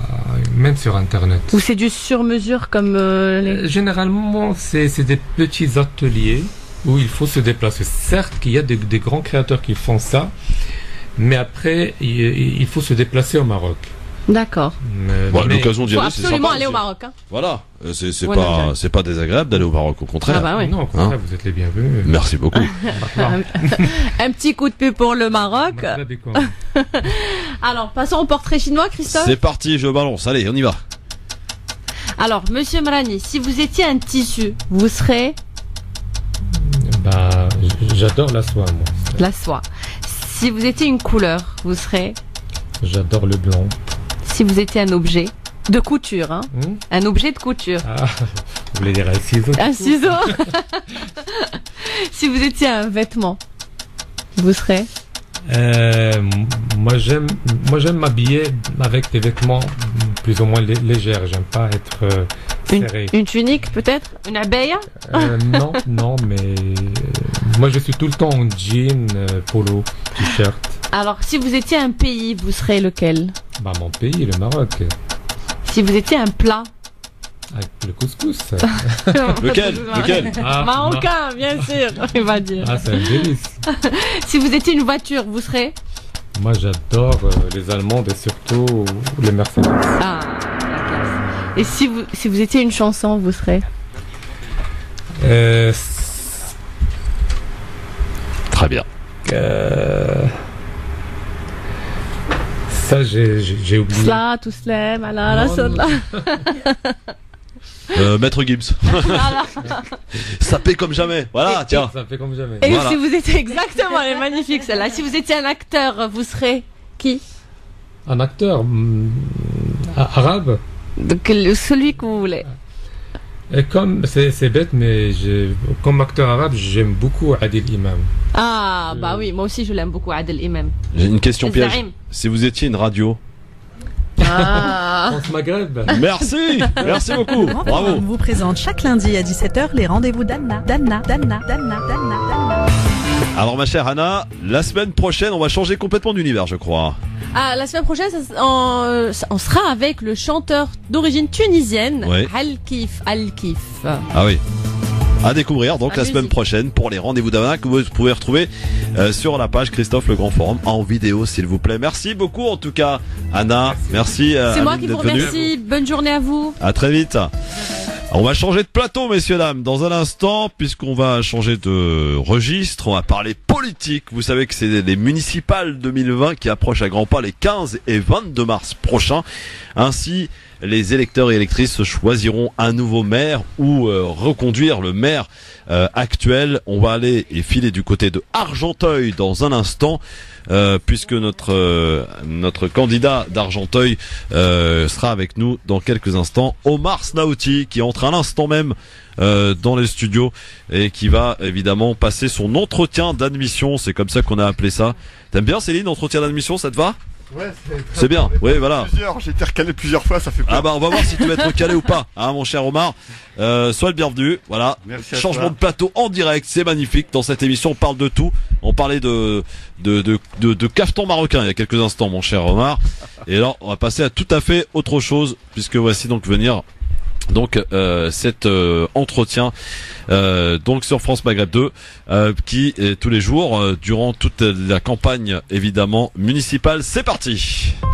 France Maghreb 2, le grand forum spécial municipal 2020, l'entretien d'admission. Invité donc aujourd'hui monsieur Omar Snaouti que tous les militants connaissent forcément. Donc Céline, tu connais Omar Snaouti. Bah oui, si t'as déjà fait une manif, t'as forcément vu Omar.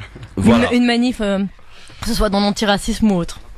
Alors Omar Snaouti, bonjour et bienvenue. Merci d'être avec nous sur France Maghreb 2. Première question toute simple, est-ce que tu peux te présenter, est-ce que vous pouvez vous présenter, on va se vous voyez, à nos auditrices et auditeurs et surtout à celles et ceux qui habitent Argenteuil et qui ne vous connaîtraient pas encore, mon cher Omar Snaouti. Vous avez 45 ans je crois. Non, c'est les mêmes chiffres, mais à l'envers. Mais c'est pas mal comme entrer en matière. Bon, ça va, je vous ai rajeuni, tout va bien. Après, il y a différentes façons de se présenter. Moi, j'aime dire, surtout dans la période que je suis le fils de Slaouti Lounas et de Slifi Amila. Oui. Voilà, c'est-à-dire de ces immigrés qui sont venus dans les années 50, 60 et qui ont trimé pas mal de par leur vécu.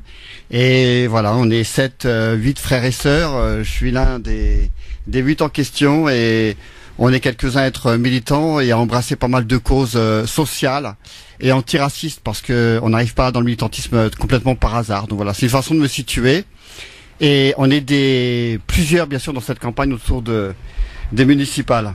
Alors, est-ce que finalement c'est pas une suite logique de passer du militantisme, parce que vous êtes un militant reconnu et connu, que d'aller maintenant, j'allais dire, être du côté du concret, c'est-à-dire essayer aussi de faire changer les choses en occupant un poste tel que maire d'Argenteuil, qui est une grande ville, rappelons-le quand même. Ouais, c'est la 3e ville de France, mais en vérité, le concret, il se passe dans la rue. En réalité, le rapport de force, c'est là que ça se joue. Et on le voit encore aujourd'hui. Je reviens de la manif il y a un instant, place d'Italie. Et si les choses bougent à un moment donné, c'est parce que la rue a décidé de bouger. Et le vrai concret, en réalité, il est là.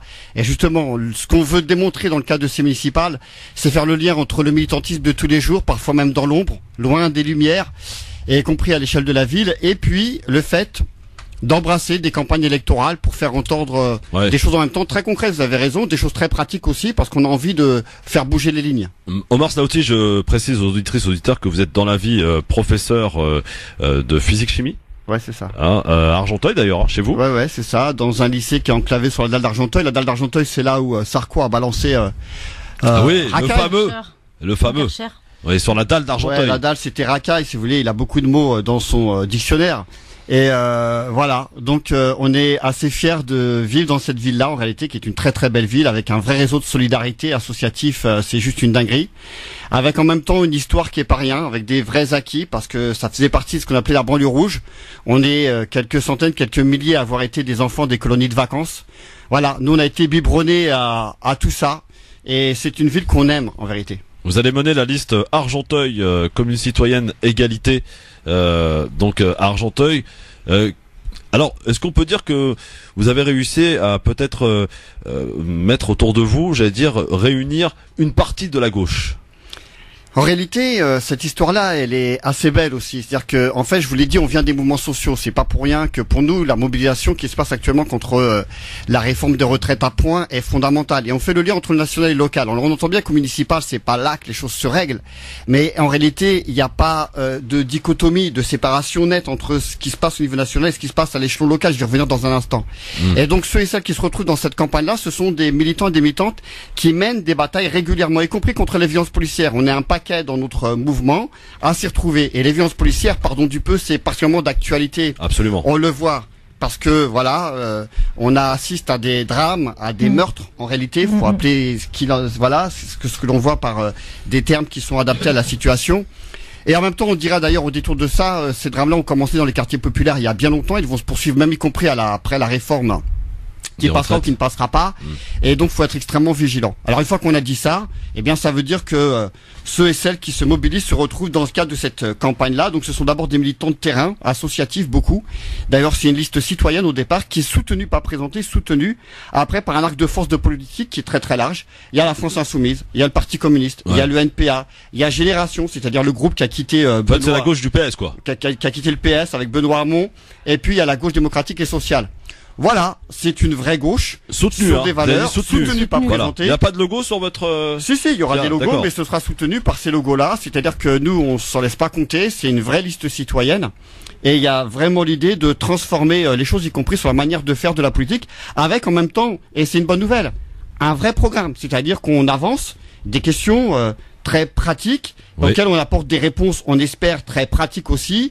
Et puis, entremêlées de réalisme et parfois même d'exigence, voire d'utopie. On va en donner quelques exemples tout à l'heure. D'ailleurs, premier exemple, avec par exemple parmi ce que vous proposez, les transports gratuits pour les personnes les plus fragiles. Alors, il faut que vous nous expliquiez un petit peu ce que ça veut dire, ça, les personnes les plus fragiles, c'est-à-dire. Alors déjà, les transports gratuits, il faut savoir que ça dépend évidemment de la région. Ça dépend pas de vous, ça dépend de la région. Voilà, c'est ça, ça dépend de la région Île-de-France. En même temps, nous, ce qu'on espère, c'est avec un ensemble de communes, c'est mettre la pression sur toutes les instances au-delà de l'échelon municipal. Donc concrètement, taper à la porte de la région Île-de-France pour la gratuité des transports. Faire pression auprès de la région. Faire pression, exiger, parce que en réalité, c'est à la fois une exigence sociale, parce que le transport coûte super cher. Faire Argenteuil, Paris, ça coûte cher, et y compris quand on cherche un taf, un stage, etc. Par ailleurs, c'est une mesure écologique, parce que les transports en commun, eh bien, ça veut dire un bilan carbone qui est bien meilleur que ce qu'il est actuellement. Et puis, de ce point de vue-là, on peut pas faire semblant. On sait que c'est pas en plus quelque chose qui va coûter une dinguerie. D'autres villes l'ont fait, l'ont exécuté ailleurs, et c'est plutôt notamment. Et ça marche plutôt bien. Donc c'est une mesure qu'on va mettre en avant, mais c'est évidemment pas la seule, c'est non plus pas la centrale dans cette affaire-là.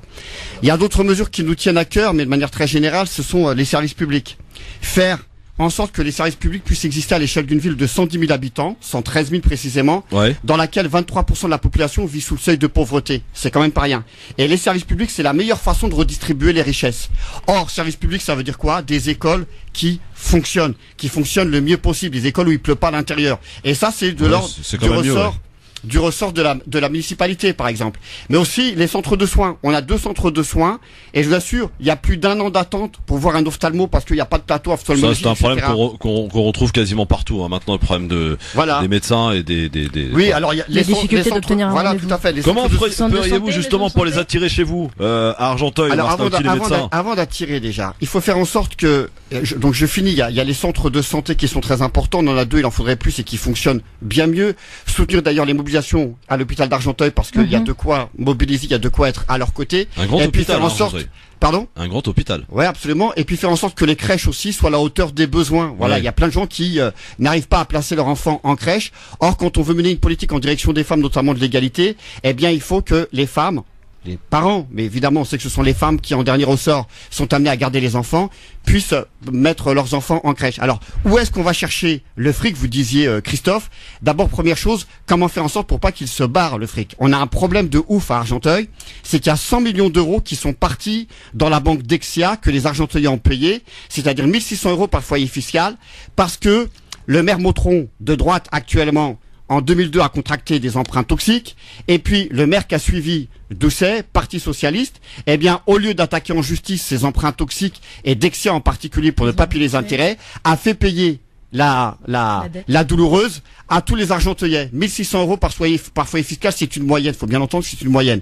Autant dire que la première des choses à dire ici, c'est que les fameux experts politiques de droite comme du Parti Socialiste ne sont experts en rien, si ce n'est avoir rempli la poche des banquiers, en l'occurrence Dexia. Alors nous, on va évidemment mener une politique qui va consister à faire en sorte que l'ensemble des recettes, par exemple, de la taxe foncière, qui est encore une recette existante, parce que la taxe d'habitation a disparu depuis Macron, on le sait, puisse abonder vers les services publics. Et puis quand il n'y aura pas les moyens, par exemple pour les centres de soins, aller taper à la porte de l'agence régionale de la santé. Parce que nous, on fera la chose suivante. On partira pas d'une enveloppe pour voir ce qui peut rentrer dedans.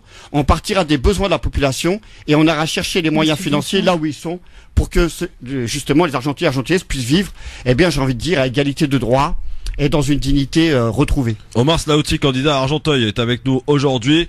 Vous souhaitez favoriser aussi les commerces en circuit court et le bio. Ah, le bio. Ah, vous êtes tous dans la tendance, dans le move, quoi. Ouais, c'est ça. Aujourd'hui, celui qui dit qu'il est pas bio, ouais, c'est ça. Il est mal barré, en gros. Voilà. Non mais donc, pourquoi mettre ça dans le programme? Je veux dire, est-ce que c'est vraiment important pour les habitants d'Argenteuil? Et je vais vous dire, au-delà du bio, il y a au-delà du bio comme ça, qui, je sais, ça peut être du greenwashing, c'est-à-dire on repeint la maison en vert, ça fait bien sur une affiche, mais il y a des vraies questions aujourd'hui liées à l'écologie qui sont pas anecdotiques. Les populations, les premières victimes des désastres écologiques, de la malbouffe entre autres, mais de manière générale, y compris du climat qui se casse la gueule avec toutes les maladies allergiques, ce sont les populations les plus fragiles. Il se trouve qu'elles existent partout, et notamment à Argenteuil, je l'ai dit. Et donc, revoir à la cantine, par exemple. La cantine, alors repas bio? Du bio, mais y compris des repas végétariens. Mais ça coûte cher, Omar Slaouti, le bio. Mais écoutez, moi je vous dis quelque chose. Ce qui coûte cher, y compris si on était sur une logique simplement comptable, ce qui coûte cher, ce sont ceux et celles qui tombent malades, justement de mal vivre avec de la malbouffe, l'obésité, les dents cassées, le fait d'avoir du diabète. Tout ça, ce sont des maladies chroniques dont financièrement les conséquences sont énormes. Mais nous, c'est même pas par ce bout de la lorgnette financier qu'on aborde les choses. C'est simplement par celui du bien-être. C'est-à-dire qu'on met ça en perspective parce que ça nous semble important. Alors voilà, les circuits courts, eh bien, je suis pas persuadé du tout que ce soit beaucoup plus cher que les circuits longs. Je suis pas persuadé que manger bio, manger de qualité, ce soit beaucoup plus cher que de manger, eh bien, du Monsanto qu'on met dans l'assiette des enfants. Concrètement, c'est revoir nos pratiques de manière à ce qu'on puisse vivre correctement dans cette ville de, alors, je le disais, 113 000 habitants, c'est quand même pas rien. Chose intéressante dans votre programme, Céline, je te laisserai évidemment poser des questions, hein, t'inquiète pas, tu vas pouvoir aussi faire passer l'entretien de Omar Slaouti. Une chose intéressante qu'il y a dans votre programme, et ce qui peut être d'ailleurs le cas de beaucoup de villes en banlieue parisienne, c'est ce fameux espace vert. Comment le conserver et prôner en même temps, c'est ce que vous proposez, la concertation avec les citoyens? Aujourd'hui, partout, dans toutes les villes, il y a ces maires qui passent et qui veulent laisser leurs traces. C'est juste une dinguerie. On dirait que ils vont crever après-demain et juste il leur faut un grand parc avec leur nom. Il faut que l'architecture, l'urbanisme soit tracé par tous ceux qui sont passés. Et je peux vous dire, chez nous, il y en a beaucoup qui sont passés. Il y a notamment Manuel Valls, pour le coup, lui qui a défoncé toutes les chaussées d'Argenteuil tellement il avait les dents longues. Maintenant, pour revenir à ces c'est pour ça qu'il s'est barré à Barcelone maintenant. Ouais, hélas pour mais les même eux Barcelonais. ne veulent pas de lui. Même eux ne veulent pas de lui. Mais oui, mais moi je pense qu'il faut qu'il demande l'asile. Après, faut trouver le lieu. Où ça? Faut qu'il trouve le lieu. Je démerde. Argenteuil, par exemple, non? Oui, mais on lui fait confiance. On lui fait confiance. Pour trouver. Ouais, pour trouver. Pour revenir sur ce que vous appelez ces grands projets finalement qui consistent à dessiner la ville d'Argenteuil avec des espaces verts, ce sont des grands projets qui doivent nécessairement être discutés avec la population. Ce sont les premiers acteurs, les premières actrices de leur ville. On peut pas simplement dire qu'on défonce, par exemple, parce que c'est l'un des projets qui est porté à la fois par le maire de droite actuellement Motron et par le maire Doucet, anciennement maire, qui consiste à défoncer une grande salle Jean Villers, une grande salle de spectacle avec le parc Héloïse, qui est un lieu quasiment mythique dans la ville d'Argenteuil, pour donner ces emplacements-là à des multiplexes, à des multinationales, à des grands complexes, y compris parfois de la culture, qui vont écraser au passage notre cinéma, qui vont écraser au passage les petites librairies du coin, notamment on pense aux presse-papier, qui vont écraser au passage les petits commerces. Autrement dit, nous ce qu'on est en train de dire, c'est qu'il n'y a pas, d'opposition, de principe par rapport à des projets relativement conséquents. C'est simplement qu'ils soient décidés collectivement dans un cadre à l'échelle de la ville. Alors ça s'appelle de la démocratie. Certains diraient de la démocratie participative. Oui. Nous, on n'aime pas trop le terme parce que concrètement, ça veut dire comment est-ce qu'on le met en musique. Eh bien, ça veut dire le préparer sur des mois avec toute la population en leur donnant tous les éléments, y compris les éléments chiffrés. Voilà. Pour nous, c'est la meilleure façon de faire la politique. Céline. Moi, j'ai 2 questions parce que je connais Argenteuil que de loin parce que je viens du 94. L'erreur est humaine. On fait ce qu'on peut. Ouais. Je sais qu'Omar, tu as été présent très longtemps sur les violences policières, tu en parlais notamment par le collectif Aliziri, et je sais qu'aujourd'hui Argenteuil c'est un maire de droite. Qu'est-ce qu'il en est au niveau de l'aspect sécuritaire de la ville? Est-ce que actuellement il y a une police municipale? Ouais, c'est ça. Aujourd'hui il y a une police municipale. Elle est surarmée. C'est-à-dire que plus les années avancent, plus elle est armée, c'est un peu l'air du temps. Et puis il y a une démultiplication des caméras de vidéosurveillance, y compris le maire, ils sont gargarisés. Je crois qu'il en est aujourd'hui à 185. S'ils pouvaient se les accrocher quelque part sur... c'est Big Brother en fait. Sur le veston, ce serait pas mal. Qu'est-ce que vous allez faire, vous, Omar Saouti, justement? Eh bien, déjà, on va discuter collectivement, parce que l'ensemble de ces questions-là, programmatiques, elles sont discutées au sein de ce groupe-là, associatif, militant associatif, avec l'ensemble des forces politiques dont j'ai parlé. Donc, on se réunit régulièrement, et puis les citoyens, pour voir qu'est-ce qu'on mettra en perspective, qu'est-ce qu'on enlève, qu'est-ce qu'on garde et qu'est-ce qu'on met en débat. Eh bien, il va de soi que sur les caméras de vidéosurveillance, déjà, sans même qu'on dise quoi que ce soit, tout le monde sait que ça ne sert strictement à rien, mais tout le monde le sait. Genre, ça, c'est totalement démago. Ça permet éventuellement de se faire élire quand on est un peu facho, pardon. Et ça a un coût. Et par ailleurs, c'est un coût. Bien sûr, c'est un coût financier. Donc déjà, ça va être assez facile de faire en sorte que ces caméras de vidéosurveillance ripent un peu du paysage. Par contre, on serait d'avis de mettre des caméras de vidéosurveillance dans toutes les salles municipales où on va discuter des contrats avec l'ensemble des entreprises, avec l'ensemble des marchés financiers, l'ensemble des grands débats sur des grands projets. Bref, faire en sorte que la municipalité, elle, soit particulièrement transparente pour les citoyens et citoyennes. Je le dis parce que les 100 millions d'euros quand même qu'on a payés tous et toutes, c'est quand même un coût énorme dans une ville où quand même il y a pas mal de pauvreté et il y a des services publics qui auraient besoin d'être rénovés. Donc ça, c'est par rapport à ça. Et puis après, par rapport à la police, il y a des tensions de ouf. Je le dis très calmement. On a des contrôles très musclés dans la période d'Argenteuil. On ne sait pas à quoi c'est dû. C'est peut-être dû à l'air du temps au niveau national. C'est peut-être une sorte de microclimat, d'écosystème un peu bizarre sur Argenteuil, mais on sent que ça va partir en vrille. Il faudra pas s'étonner si il y a prochainement un blessé très grave, voire même un décès, avec des révoltes qui vont les accompagner. Je le dis parce que... Vous prévenez aujourd'hui, là. Pardon? Là, vous êtes un petit peu... Ah, mais nous, on est extrêmement tendus. On a des retours de partout. C'est pas propre à Argenteuil. On a des retours de partout, des jeunes de toutes les cités qui n'en peuvent plus, qui nous disent, mais pas que des jeunes, des parents aussi, qui insistent. Pardon? Une sorte de harcèlement? De harcèlement continu et extrêmement violent. Le rôle du maire est important. Omar Saouti, le rôle du maire, justement, dans une situation tendue, comme vous la décrivez à Argenteuil, mais aussi dans pas mal de villes de banlieue. Aujourd'hui, il a un rôle important, le maire, c'est d'essayer d'aller d'être le médiateur, d'essayer de calmer d'apaisement. Est-ce que vous serez de cela, monsieur Slaoussi? Non, moi je suis pas sûr que les rôles, tels que les maires actuels existent dans leur mandat, le vivent de manière à apaiser les choses. Moi, et vous, maire d'Argenteuil, alors déjà, on va faire un truc qui est très simple. Alors on dit maire Slaoussi, Omar d'Argenteuil, c'est joli sur l'affiche, mais en vérité on est une équipe, d'accord? Donc c'est-à-dire que nous on est contre le fait de mettre en avant une personne ou un groupe de personnes. Mais ceci dit, je réponds à votre question. Nous, ce qu'on fera, si nous sommes aux responsabilités, c'est faire en sorte, par exemple, qu'il puisse y avoir à Argenteuil des expérimentations contre le contrôle aux faciès. C'est-à-dire qu'on en finisse avec ce harcèlement qui a été dénoncé, compris par le défenseur des droits à plusieurs reprises, mais par toutes les associations des droits de l'homme. On le sait que la police contrôle aux faciès. Et quand je dis contrôle aux faciès, ça veut dire un contrôle éminemment raciste. C'est pas possible. En vérité, c'est plus possible. Donc voilà, par exemple, le genre d'expérimentation qu'on pourrait mettre. Oui, mais on avait tenté le stop contrôle aux faciès. C'est ça. En même temps, le stop contrôle aux faciès a réussi à mettre sur le banc des accusés l'État qui a été justement accusé de contrôle aux faciès, et ils ont fait un recours, ils ont été réaccusés de nouveau. C'était Valls qui était à l'époque en responsabilité, qui a proposé le recours justement. Voilà. Donc voilà un exemple par rapport à la police qui nous semble très important. Et puis après, il y aura, si on est élu, encore une fois, un observatoire du respect des dignités des uns et des autres contre toutes les formes de discrimination, y compris faites aux femmes, ça va de soi, dans un contexte où les violences faites aux femmes sont extrêmement violentes, donc en donnant des moyens, y compris à ce qu'on appelle la maison des femmes, pour que ces femmes puissent retrouver un endroit avec leurs enfants ou sans leurs enfants, selon les situations où elles puissent se reconstruire et puis évidemment attaquer en justice et retrouver leur dignité. Mais c'est vrai aussi pour toutes les atteintes à la dignité qui sont faites à l'endroit de ceux et celles qui seraient victimes de racisme institutionnel, comme ça peut être par exemple à cause de la police. Alors ça c'est très bien parce que c'était l'objet de ma deuxième question. Il y a eu des polémiques sur Argenteuil par rapport au maire actuel et qui a été accusé d'islamophobie, notamment pour une affaire de femme voilée, d'un mariage.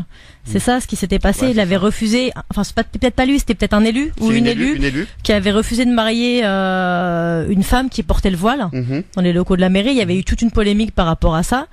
Dans une ville aussi diverse qu'Argenteuil. Oui, avec des musulmans, vous pouvez le dire. Ouais, voilà, clairement. Enfin, ça peut paraître c'était assez choquant, très choquant, mais surprenant, dirais-je, par rapport à la nature. Oui, c'est ouf, et c'est un message, un deuxième message. Enfin, je sais pas, je suis peut-être au 10e message en même temps. Les auditeurs, je dois les avoir saoulés, mais. En tout cas, un message très important, c'est qu'évidemment, on sera vigilant contre toutes les formes de discrimination, je l'ai dit. Mais par ailleurs, j'en profite pour dire autre chose.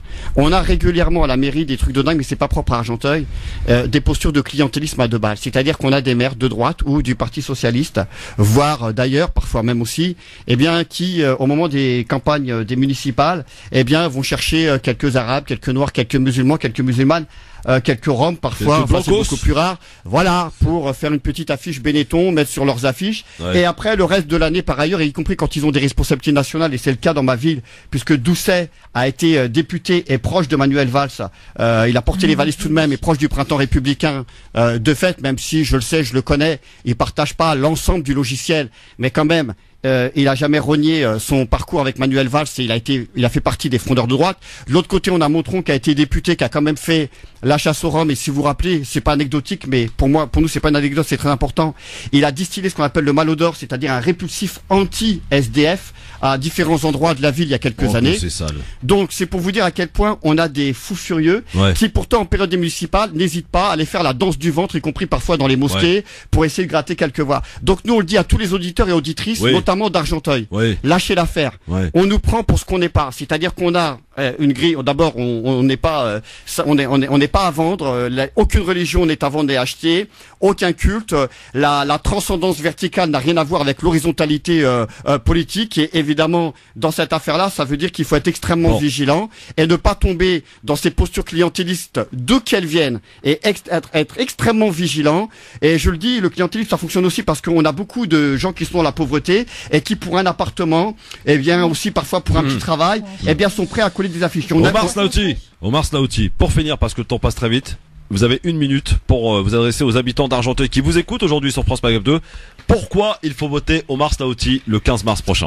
Alors d'abord, pourquoi il faut voter Argenteuil tous ensemble, c'est-à-dire une liste soutenue par tout cet arc de gauche?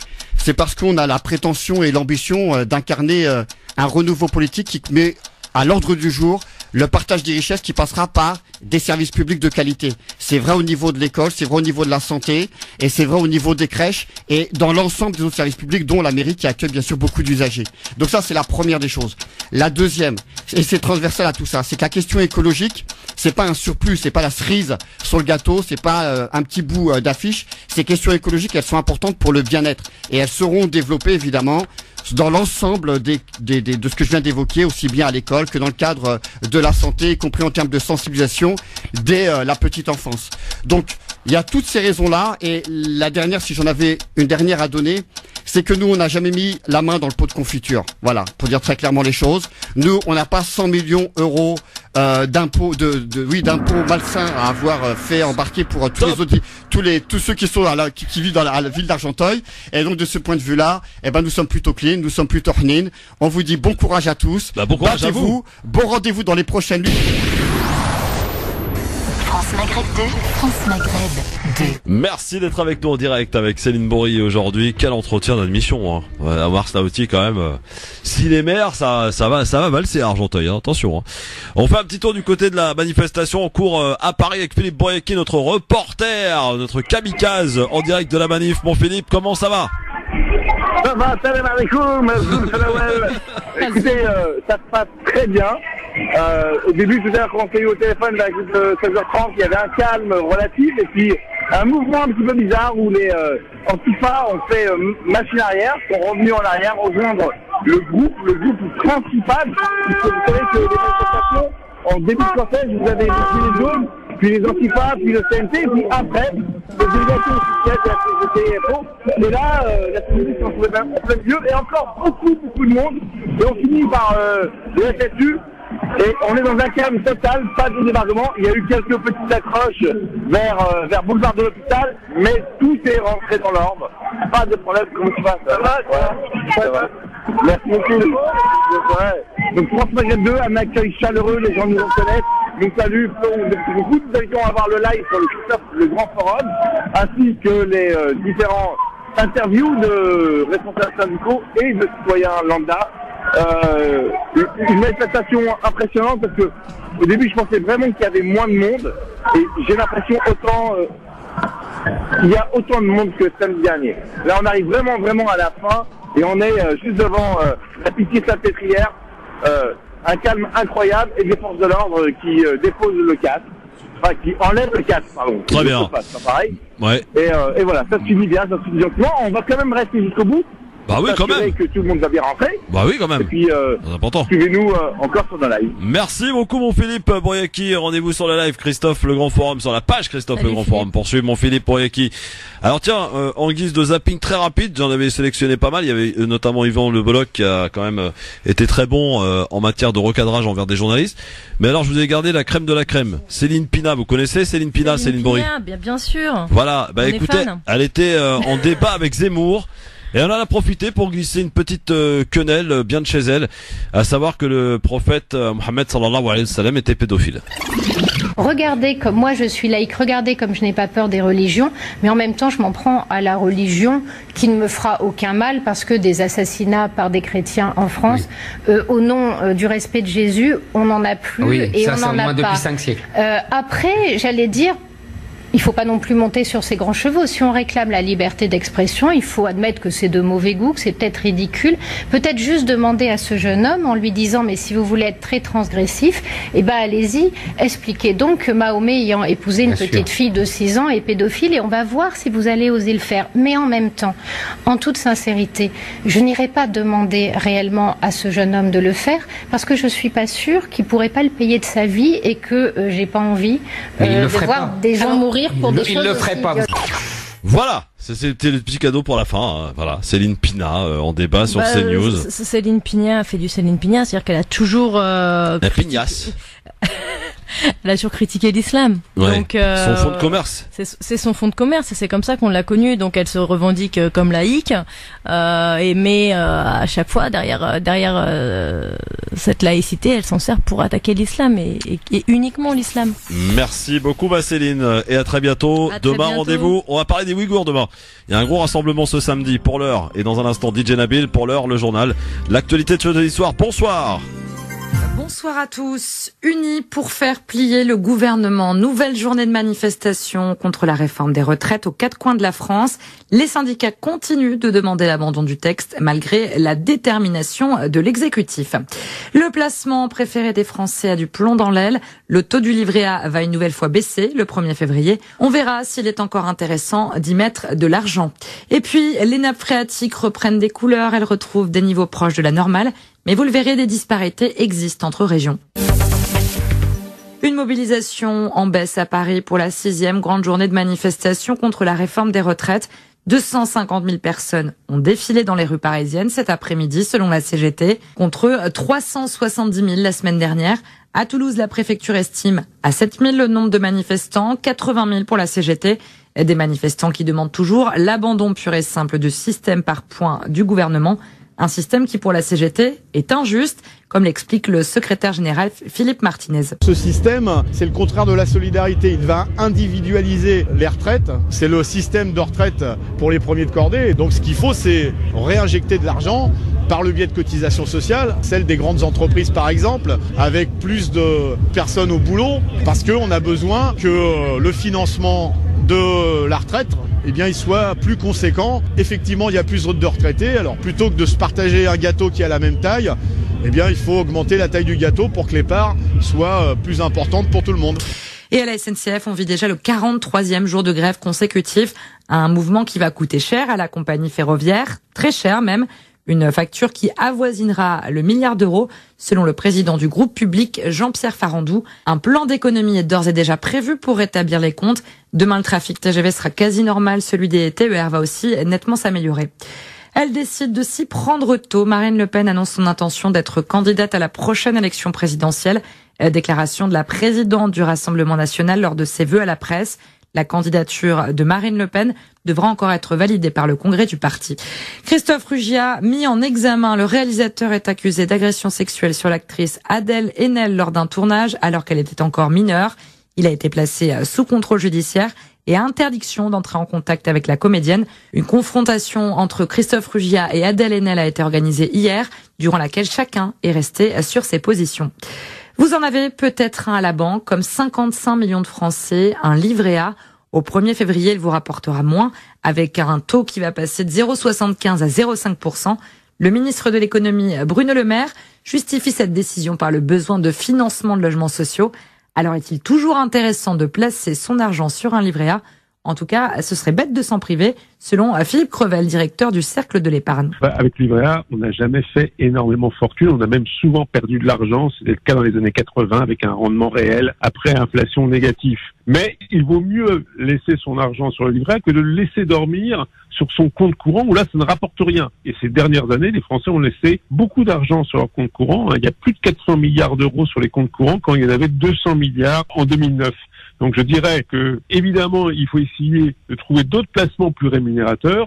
Au pire, il vaut mieux le laisser là que de rien faire. Et en parallèle, Bruno Le Maire souhaite faciliter l'accès au livret d'épargne populaire, le LEP. Le LEP rapporte plus que le livret A. Pourtant, il reste peu utilisé. 40% des Français y sont éligibles. Après la sécheresse de l'été dernier et du début de l'automne, la situation s'est nettement améliorée pour les seuls Français. C'est ce qu'annonce le Bureau de recherche géologique et minière. Les nappes phréatiques françaises ont retrouvé des niveaux proches de la normale, avec des disparités en fonction des régions. Alors comment expliquer que la situation soit différente d'une région à l'autre ? Réponse avec Violaine Beau, hydrogéologue. Déjà, le niveau en sortie de l'été, il y avait certaines nappes qui étaient vraiment très très basses. C'est ce qu'on retrouve sur le couloir du Rhône et de la Saône, où là, même si les niveaux augmentent, ils sont toujours en dessous de la moyenne. Il faudra encore qu'il pleuve ces prochains mois pour qu'ils arrivent à retrouver des niveaux moyens. Et puis, vous avez également des territoires où il a beaucoup plus plu qu'ailleurs. Par exemple, en Adour-Garonne, où là, les niveaux sont vraiment très haut. Et puis au contraire, vous avez la nappe du sud d'Alsace où là, on a eu un petit déficit pluviométrique en décembre et donc les niveaux sont encore bas. Des propos recueillis par Boris Karlamov. Encore une victoire pour Martin Fourcade. Le biathlète a remporté le sprint en Allemagne, sa 3e victoire consécutive en Coupe du Monde. Le quintuple champion olympique devance un autre Français, Quentin Fillon-Maillet. Et puis le foot avec un match des 16e de finale de la Coupe de France ce soir. Pau, qui évolue en National, reçoit Bordeaux. Coup d'envoi à 20h55. Voilà pour l'actualité. Très bonne soirée à tous. France Maghreb 2. France Maghreb 2. France Maghreb 2.